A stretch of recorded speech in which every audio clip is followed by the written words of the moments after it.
Magandang umaga. Welcome to another edition of Straight Talk with Daily Tribune. Today we have Housing and Urban Development Coordinating Council Secretary Eduardo de Rosario. Sir, good morning. Welcome to Daily Tribune. Good morning. Morning, ma'am. Sir, first we would like to get the update on the ongoing efforts of the government in Marawi. As HUDCC, Secretary De Rosario is also our Task Force Bangon Marawi Chair. Okay. I would like to immediately state na contrary to the statements of some political opposition and the leftist groups, I would like to state that the rehabilitation of Marawi City is on track, and we can complete the rehabilitation by December of 2021. So you're that confident, sir, na by December 2021, lahat planchado na po and gano'n. Yes. You see, it's like this. There are two major groups. One group would say na it's delayed or nothing is happening. And the other group would say, on the contrary, that our rehabilitation is on time. Now, let's go to the mindset of the first group. Where are they coming from? The first group is composed of, first, the internally displaced persons themselves. Kasi it's human nature. Now, once you are displaced in one area, if you are displaced and your normal life was bothered and you live somewhere else, you would like to immediately go back. Possibly the soonest possible time, the following day or the following week, you would like to go over there immediately. And the other that belong to that group are those who do not know anything of what is happening on the ground. So their perspective is somewhat politically motivated. Just to spite the government, they will say that nothing is happening. The government is not doing its job to serve their vested interests. Okay, so that's the other group. On the other side, we in the government who are involved in the rehabilitation, composed of 56 agencies and departments. We have been there since day one. We are moving forward, and based on our master development plan, it will be completed by December of 2021, and we are on track. We are on track because the first step that must be undertaken is debris management. In debris management, there are two major components. First is the clearing of unexploded explosives and ordnances, which will be completed by August 30 of 2019. And the clearing of debris composed of the damaged structures, which is about more than 4,000 houses and commercial establishments. Ganun kadami. So we have to clear all those. And our timetable for that is November of 2019. While this debris management is ongoing, we are now conducting pre-procurement process. All the vertical infra that will be undertaken in the most affected area is now ongoing. And we are confident that by the last quarter of the year, most of these vertical projects will start October, November, December of the year. So we have 2 years to complete. So what are we going to do? The road networks with underground utilities for the primary road network. We are going to build 24 barangay halls with health center and madrasa. We are going to construct a hospital and build 246 classrooms. Public market and the Lake Lanao will be a promenade. So we'll have a parking area. All these things, public infrastructure will be undertaken so that they will have water and electricity. All this will be completed by December of 2020. And we are very confident. In 2 years, In 2 years. And mind you, yung sinasabi na 2 years, nothing had happened. That is not true. Because in any... ganun yung perception, sir, na walang nangyayari up to now. That is not true. Because in any disaster, Remember, it started May 23 of 2017. 2017. And the firefight continued for more than 5 months. Yes. Up to October. October 17, actually, even after Even October, after, there 2 was weeks a after, there were movement. still Moving firefight. So we actually, the peaceful environment happened by first week onward of November.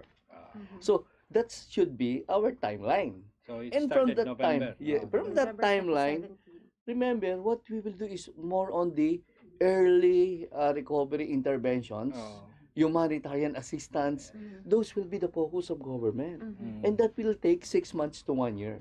Ah, While the 6 months to 1 year, early intervention activities were ongoing, ang ginagawa naman natin is the procurement process. so, And that's why by October 30 of 2018, we had the groundbreaking already.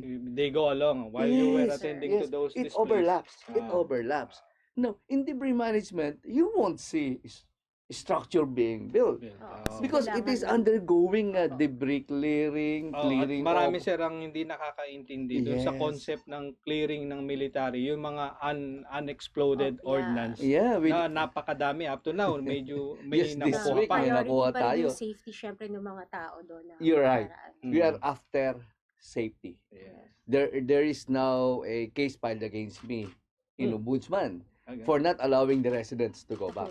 But how will we allow them to go back when they are in danger? Mhm. If any of this bomb will explode from the center, it extends 600 meters all around. Mhm. So it would mean more casualty. And if we allow that with more deaths or wounded, the government will be blamed Lalo na again. naman. And that is the duty of the state to protect and ensure the safety of all its citizens. Yes. So yung mga ano sir, at least you recognize the where this Where they're coming from. Yes, the IDPs where they're coming from. Yes, yes. So I understand them. how does the government appease this kind of concerns What na kind of reassurances? nagmamadali na silang are they being taken care of by using government assistance right now? Oh, definitely. Since sabi nga, since day one, andyan ang DSWD, ang DOH, ang DepEd, nag-construct tayo ng mga temporary learning units, classrooms, ang DSWD continuing ang intervention. Just recently, we provided 73,000 per family in the most affected area and 20,000 each family for those living outside the most affected area. Cash assistance of 20,000. And aside from that, DTI, DOST, DAR, and DNR are providing business and livelihood Para assistance. self-sufficient din sila, sir. No? Yes, we have to provide them with capacity to start their lives normally again. Although they are now residing in temporary shelter, may pinagawa yung ating gobyerno ang temporary shelter natin na unlike sa temporary shelter during Yolanda is made of food, anywhere it can be constructed. Ang temporary shelter natin, if you will go there, it's like a subdivision. Kasi with road networks, with water connections, and electricity. Doon din yan sir, sa within the city. Yes, we now have 4 sites. The Sagunsongan site with about 2,100 families, 1,200 shelters, yes. In Barangay Buganga, we are constructing 1,500. I think almost 900 na ang occupied. And then in Rororagos, the vertical construction of the housing units is now ongoing. And even in the 4th site in Barangay Dulay, all this can accommodate about 5,100 internally displaced persons. Okay. Yung mga permanent sir, so talagang may may nag-start It's temporary. Temporary. Temporary. Okay. For the permanent, it starts with first procurement of lots. Okay. Unlike permanent temporary shelter, we can put up the temporary housing units anywhere as long as the owner of the lots are willing to have it constructed. But for permanent shelter, the number one consideration is land ownership. How do you procure? And it's quite hard to purchase lots in Marawi City. Lalo na ngayon, sir. Number one. Records, diba? Number one reason kung bakit mahirap. Nag-shoot up ang prices. Oh? from a price of 100, 150 per square meter before the siege. That was before the siege. Yes, it ballooned to 500, 1,000, 2,000 per square meter. Why is that? Bakit Laki ganun naman. after? It's the law of supply and demand. Di ba? So ngayon, so I said, we will not be a victim to this kind of mindset that since the government is purchasing lots for the citizens of Marawi Tama. City, and we will purchase 500, 1,000 per square meter. I said, ceiling is 300 pesos. So may ceiling na. So we got a 200 peso per square meter lot, 275, and the highest was 310 or 320. So we were successful in purchasing. But during the actual site development, here comes another problem. Someone will crop up and say, I am one of the owners of that lot. So we have to stop again. Yung ownership naman. Go to the drawing board. Until now, that is our problem. But nevertheless, we pursued land development already. And within the month, we are ready for the construction of housing units, permanent housing that would be donated by San Miguel Foundation. San Miguel Foundation committed 2,000 units. And it will start by August. By August. So may Yes. start. Yun na yung unang-unang Nakuha natin yung permanent. lote, na i-develop na natin yung lupa para subdivision type. Kasi kailangan meron kaming subdivision plan. In the Yes. subdivision plan, there are road networks, Water there are supply. common facilities para magamit ng community. We are talking about 2,000 housing units. It's a big barangay already in Marawi City. Okay. So that's good news. Tapos sir, may tulad nun sa procurement, ano yung mga challenges na humaharang ngayon sa task force para at least Mas streamline maging Mas smooth fast track, yung effort natin. Actually, with regards to the procurement, nagkaroon na kami ng problem in the initial stage. Because as early as March or April of 2018, we announced that we are welcome to receive unsolicited proposals and go into a Swiss challenge process. We did that process thinking that one big developer should be the one undertaking all the rehabilitation in the most affected area. This is to ensure that there is synchronization in the overall rehabilitation and development. Di ba, we had an experience already na bumili tayo ng bagon, meron tayong release, hindi Pero naman pala compatible. Just a Yes. very simple procurement of one Tama. project. Tama. Yes. Now, we are talking rehabilitation of a whole community. Yes. We are talking about water, electric, and so forth. So it would be a big problem if we will procure for the road, for the water, for the electricity, for the buildings, if this is not synchronized.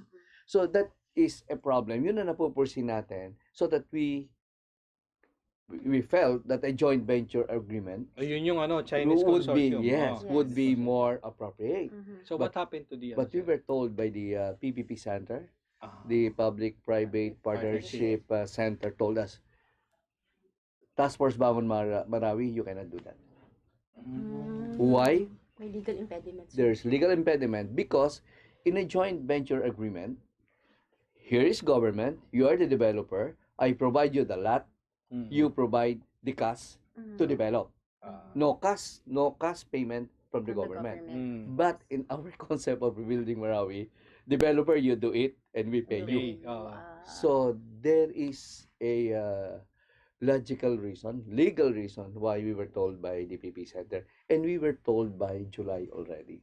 Okay. So we immediately reorganize and start the negotiated procurement for one developer to undertake. We prioritize. We started with debris management. So we started by August. And in October, we started the groundbreaking already. So I think there is no delay because at that time, the clearing of unexploded explosive ordnances has been ongoing. Until now, it's ongoing. And for safety reasons, even though we would like to start the construction of vertical components, we cannot do so because of safety considerations. You would not allow people without ensuring that 100% wala nang doon. Malinis na. So with that in mind, you can see that the rehabilitation is moving forward.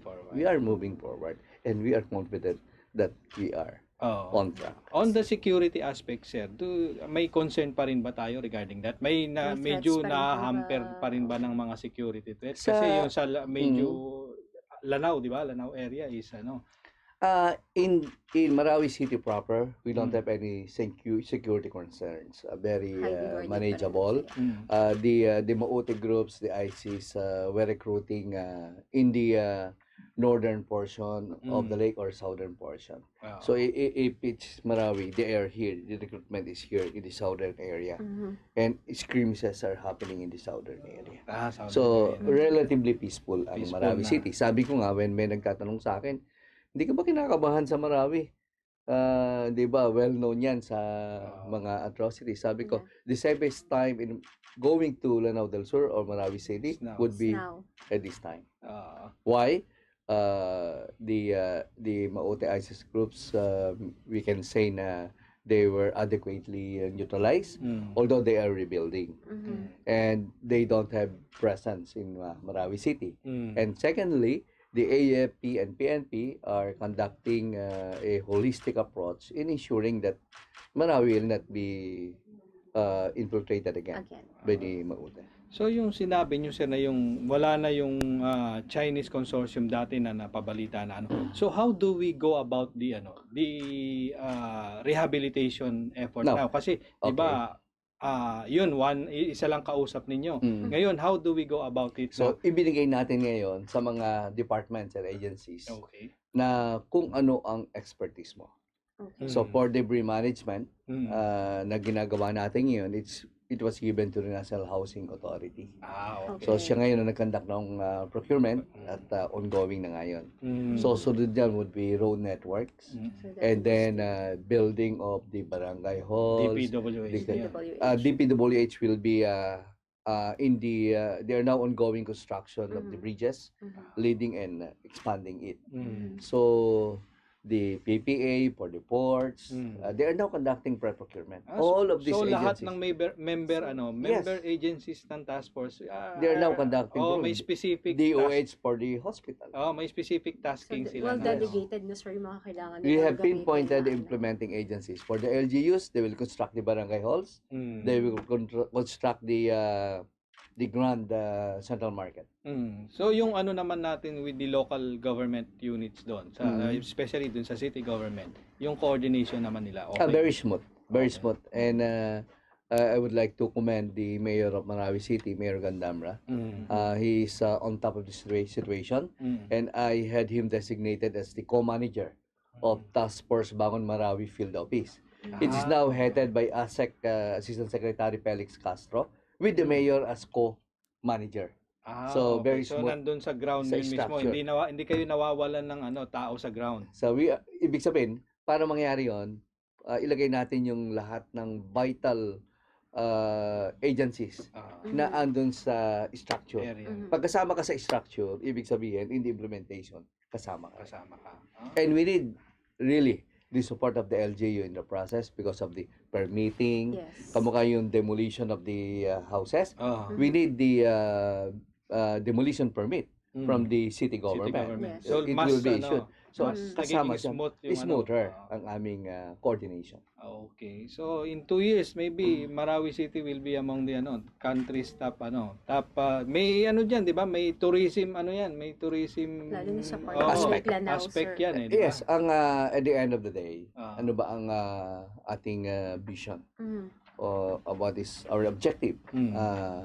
First, the rehabilitation, at the end of the rehabilitation, it will be a catalyst for growth, for economic sustainment.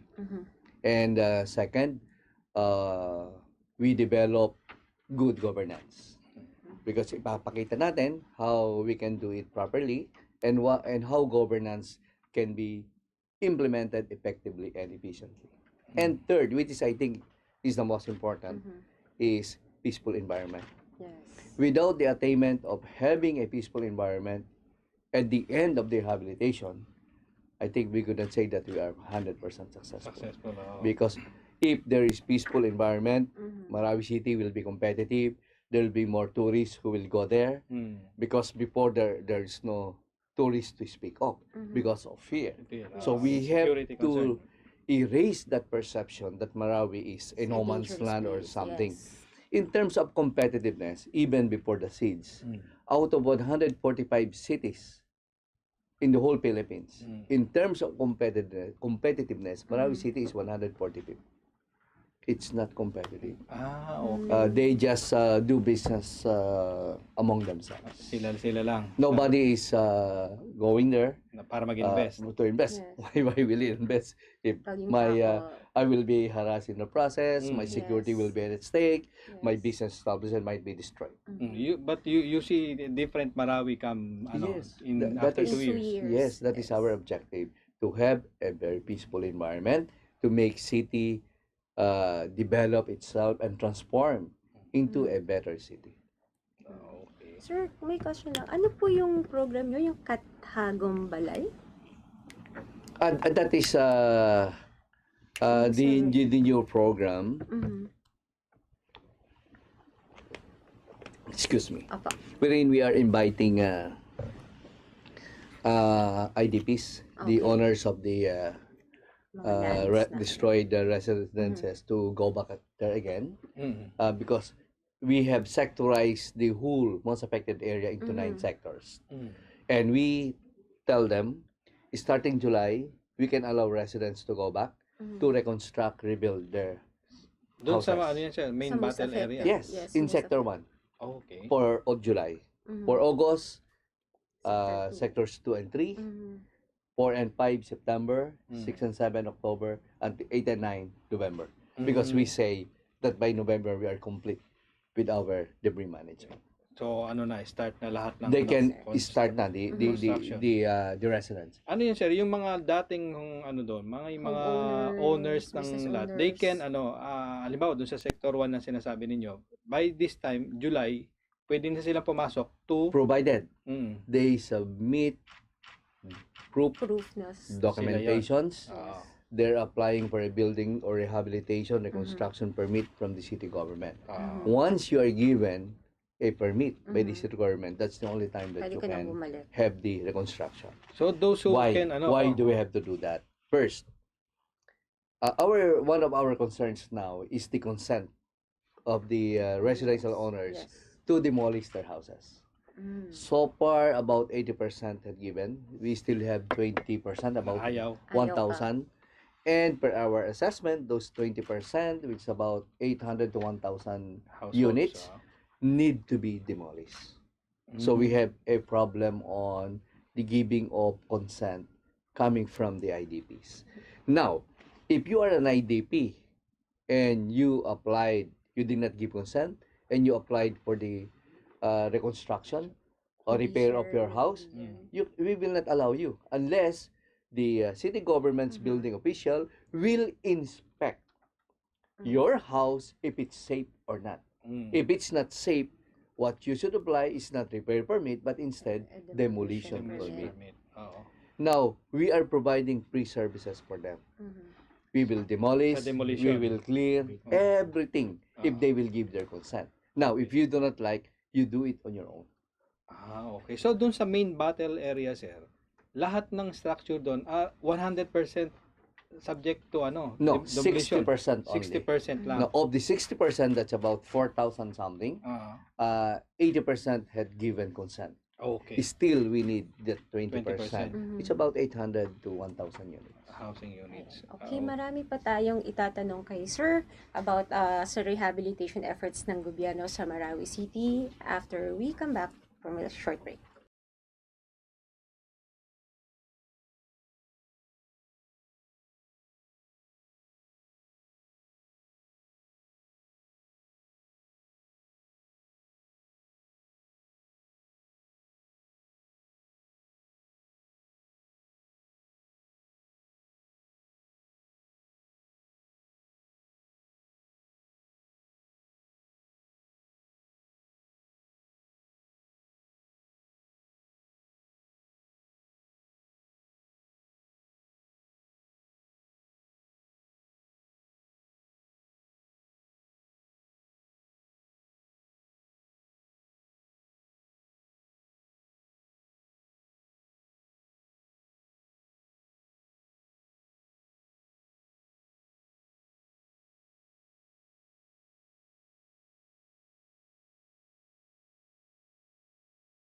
welcome back. Sir, i-ano lang natin kasi yung perception na yung task force is on the parang siya yung may authority control ng pondo na sinasabi billion-billion yan na pumapasok. Yung iba kino-question yan kung nasasaan na. Clarification lang, sir. Mayroon ba talagang pondo ang task force Bakon Marawi? It's siguro para layman's term, ano. Ang pondo ng Marawi, sabi natin we need 60 billion for the rehabilitation. Lahat ng pondong yan as a DBM, Department of Management and Budget. Budget and Management, ano. All agencies na bigyan ng tasking, all they have to do is to prepare the documentation, go to DBM or go personally Office of Civil Defense para ma-tap yung pondo, and it will be endorsed by Secretary Lorenzana to the Office of the President. Once approved by the Office of the President, DBM releases the SARO. To the agency. To the agency concerned. Ganon ang procedure. So yung mga projects na ginagawa natin, there are 56 government agencies. Lahat sila, they channel their request for budget to the Office of Civil Defense, to the Office of the President, and DBM releases once approved. That is one mode. The second mode is, since we know already the requirements of intervention, respective departments will now put their budgetary requirements in their own budget. So meron silang budget na gagawin na intact na at nakasama na sa kanilang agency budget na. So doon sa GAA pinasok na nakapasok na sa GAA. Okay. So once approved itong GAA natin for 2019, approved na yan. So nakapasok na yung budget nila doon.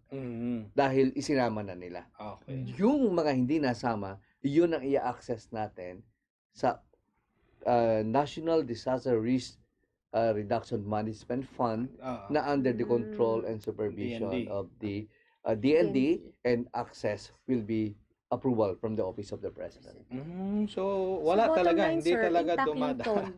Wala, hindi talaga dadaan. Kasi because maybe they were referring to the statements of some development partners, other countries, na let's say nagsabi ang US providing 250 million, 300 million. Yan. Baka if they are asking about that, mga press releases. Yes, Australia provided this much, China provided this much.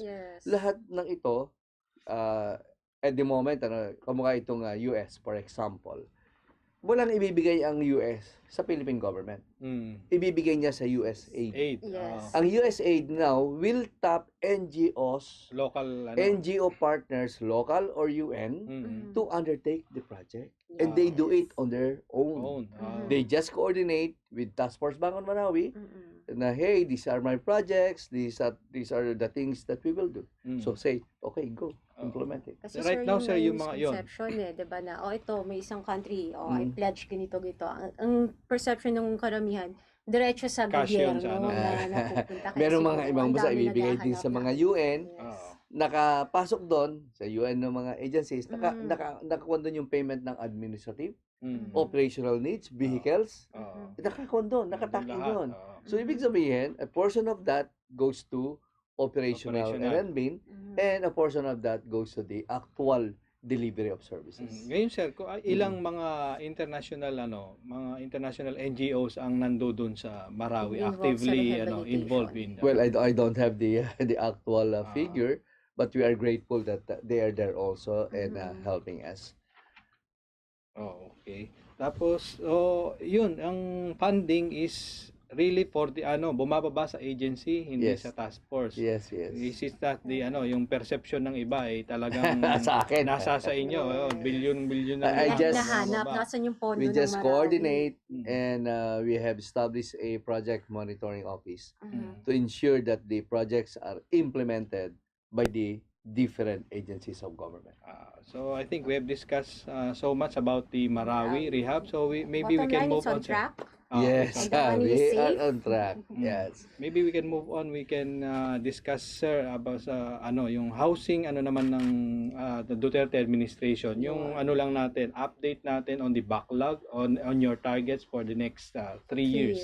Okay, according to survey from 2017 to 2022, the housing need would be about 6.5 million units.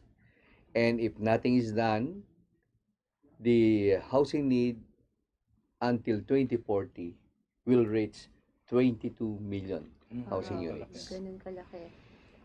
So at the rate we are going and the way it is being implemented, we foresee that we could not produce housing units to address the housing need or housing gap, so to speak. Now, fortunately, HUDCC, which is I headed now, we have the key shelter agencies underneath. But as a HUDCC, it's a coordinating council. Yes. I don't have so much power in as far as the operations of the key shelter agencies are concerned. So there was a proposal that started in the 17th Congress that instead of having a coordinating council, let's have a department. So Department of after Housing. more than 30 years, 9 congresses, and 5 administrations, we are proud to say that the Duterte administration was able to craft and pass a law creating the Department of Human Settlement and Urban Development. That was signed by the President last February 14 of Yes. 2019. Take note, February 14. It's Valentine's a Day. Valentine's Day. Yeah. It's simply saying that the President loves Filipino families. And would you believe that 81% of out of the total Filipino families desire to have a dream house of their own?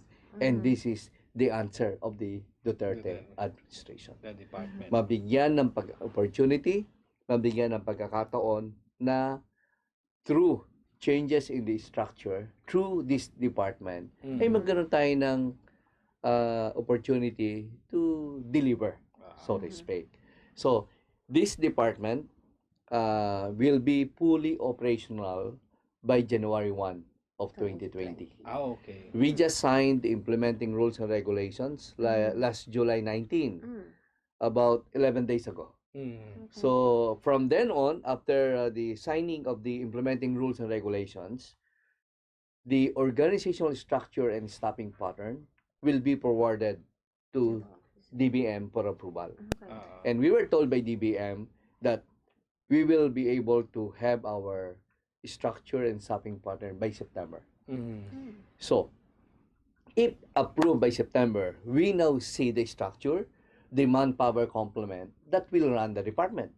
So, from October to December, we will now recruit personnel to fill in that structure so that the structure and the personnel will now be ready By to January. implement housing programs and projects by January 1 of 2020. 2020. So, pasok na rin yan, sir, sa kinakraft na budget ngayon. Pag naging For ang target 2020. operational niya is on January. Yes, okay. This is the situation with regards to the budget. I have been saying even though we have a department, if there's no corresponding budget, there's Yun nga. nothing to Oo, accomplish. yun nga. Yes. This is the sad part on the part of our budget of the housing department. Way back 2015, 2016, the budget was 33 billion for the housing sector. I think 33 billion in 2016. Starting 2017, from 33 billion, it went down to 14.7 in 2017. In 2018, it became 4.5 billion. And sadly, 2019, ang pondo namin is 2.7 billion. Bakit ganun? Bakit sir, ang pababa laki ng siya? tapyas ng budget? Ang sabi ng DBM is absorptive capacity of the key shelter So, hindi agencies. nagagamit. Hindi raw nagagamit.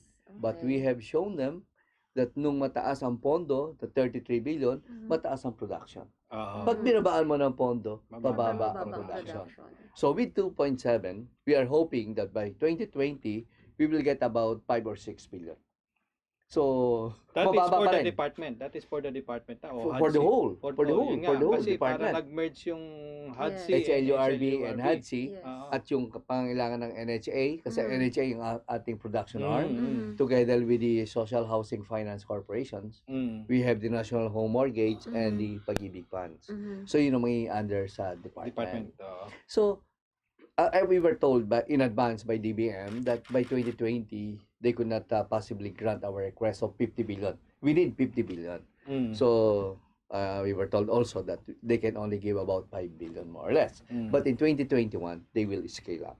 Okay. At they say that since bagong panganak lang kami, we may not have the full capacity Yes. to undertake and use the 50 billion that we are now requesting. But I know that we can substantially use the 50 billion because in any shelter program, especially in our country, there are three major components in a shelter delivery program. We have the regulatory, finance aspect, and production. These three must be complementary. We have the regulations to ensure that our regulations will be responsive for the finance and the production. The finance must be available so that you can make the production. And we must have an efficient production arm so that they will be able to produce houses that is within the standard, hindi substandard. So, regulatory, finance, and finance must go together and be complementary so that we develop synergy in the process. At hindi nasasayang yung mga At yung regulation natin, Yes. hindi nakakontra sa utilization ng finance at saka ng production. So, yan ang pagtutuunan ko ng pansin during this transitory period. I am now organizing a technical working group. We are meeting this afternoon at 2 p.m. At isinama ko ang private sector. Kasi ang private sector ang nagkakaroon ng problema. Number one, napakalaki ang tulong ng private sector. Maybe sa aspect, sabi ko nga, 4-5 billion lang. Baka ang private sector is producing about 50 to 100 billion para sa housing sector. So, kailangan sila kasama namin when we amend or issue new policies.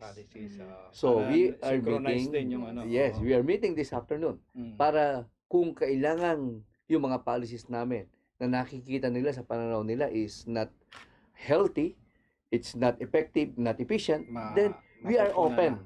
We are open for amendments.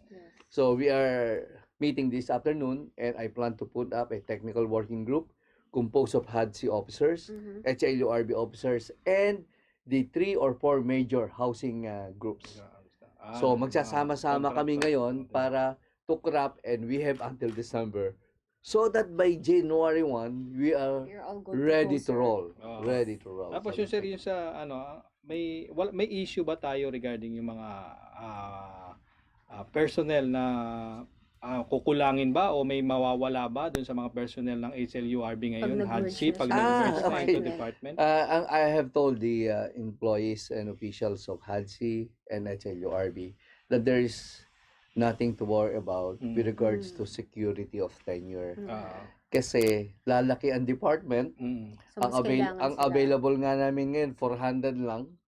We need mga 1,200 to 1,500. So we will be recruiting for 2020, 2021, and 2022. We will get more people, maybe technical experts in housing, so that we can fill up the personnel requirement of the new department. So lahat ng employees na present ngayon, they will be accommodated. They will have the same positions, same level of salary grade. If those who are deserving may be elevated. But we are going to conduct massive recruitment starting 2020. So, sir, for the first year of the Department of Housing, meron na po ba kayong parang figure na isi-set kung ilang housing units yung kailangan? Well, for 2020, we would like to produce so much. But as I've said, we requested for 50 billion. We will be given just 10% of that. So we have to downgrade also our projections. So if we are producing with a budget of 5 billion, if we are producing the price ceiling of Mm. 480,000, if we level it at 500,000, all you have to do is to divide 500,000 for that 5 billion and you will see the target. Tapos less pa yung PS doon, PS, operation. MOE, capital outlay. So mababa. So you have to adjust. To produce 100,000 units, we need 50 billion. So ang baba ng Yes. mababa ang target. But with this department at least meron kayong usapan ng DBM that in next 2021. 2021 Yes. bubuhos nila. So gaano ka yun? Gaano saan natin nakikita yung housing sector natin by 2022 when the administration expires? Actually, government is focusing on the what we call the informal settler families. Ito yung kailangan tulungan ng gobyerno. Yes. Ito yung mga nakatira sa mga lupa na hindi niya pag-aari, hindi pag-aari ng mga nakatira doon, at yung lupa na yon ay pag-aari kung hindi ng private sector, ay pag-aari ng gobyerno. Yun ang tutulungan natin. Yun ang bulk ng pondo kung saan pupunta. Yung formal sector kasi, ito yung mga gainfully employed. Teachers, soldiers, kayo. Yan naman, makaka-access tayo at matutulungan kayo ng pag-ibig funds. Yes. Ang pag-ibig, nag-o-offer lang na yung mga 483% per annum. In the industry now, yun ang sinasabi natin sa regulatory aspect, sa finance aspect. Sa finance aspect, ang ginagawa natin to ensure na mababa ang interest rate. And pag-ibig is doing its job in ensuring na mababa ang isa-set naming interest rate sa pag-ibig fund para yung commercial banks will not go so much. Otherwise, nobody will ask for a housing loan takeout from the commercial banks. But instead, to pag-ibig, we are serving 14 million members. At parang nagsiserve siya as competitor dun sa Yes. commercial banks. And nagkakaroon tayo ng set mark ng low interest rate. Kasi 3% tayo for socialized housing. Pagka hindi socialized housing, it becomes 5.375%. Pero comparatively sa commercial bank, it will be 6 patas. 6% patas. Pero how sound is the pag-ibig fund? 'Di ba ngayon ang nagkakaproblema, PhilHealth na medyo Sa pinupukpok pondo. sa pondo ng Well, I'm very proud to say that pag-ibig fund is very, very sound. It's tried. Wala tayong problema. Saka yung mga members, lahat ng kanilang savings dyan, kung magkaroon sila ng optional savings, yung modified pag-ibig to savings, guaranteed ito by the government. So, ibig sabihin, para ka nakasandal sa pader. Dahil ang guarantee is coming from the government itself. Unlike sa private sector, commercial bank, sabi nila nakasandal sa pader, pero bumabagsak pala yung pader. At ang gobyerno, hindi na mababagsak ang gobyerno. So, there is government guarantee. Sir, balik ako lang sa housing projects for yung sa informal settlers, di ba? Kasi ang daming instances na i-relocate mo sila, tapos babalik sila. Kasi kung saan sila pagdadalhan, walang source of income, walang kuryente, walang tubig. So how are we going to address that given na may bago ng department? Now, we are closely coordinating with the local government units, with the ILG. We will ensure na nakatira sa Pasig River, sa mga risk areas, we will ensure na hindi sila babalik. So, kailangan dito ang interagency coordination. Now, once na-relocate ka, we have so many relocation sites, you just select where you would like to reside. And that's not free. They have to pay for that. They have to pay for that. Diba, naging issue din yung mga yung tinitake over ng mga, halimbawa, yung kadamay, yung mga housing project ng gobyerno. Hindi na ba nadagdagan yun bukod dito sa mga The president said, dito sa that's Bulacan? the first and the last. Yun nga, after the president. They attempted, Yeah. but of course, with the PNP and the army, telling them peacefully, please don't do that.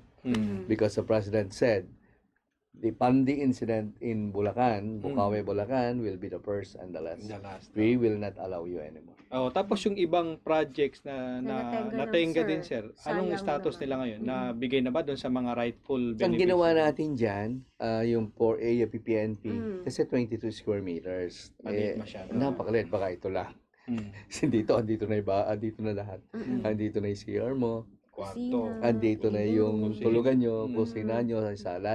Nakita nyo yung mga napakaliit. Ang Ah. ginawa natin, para PPNP, hinati natin yung division tinanggal kasi row houses to So, eh. yung So it 2 becomes units to 44. 1. Yes. Okay. Ganun ang Okay. ginawa natin. So, doon. may nag-avail na ng mga ganon. Yes.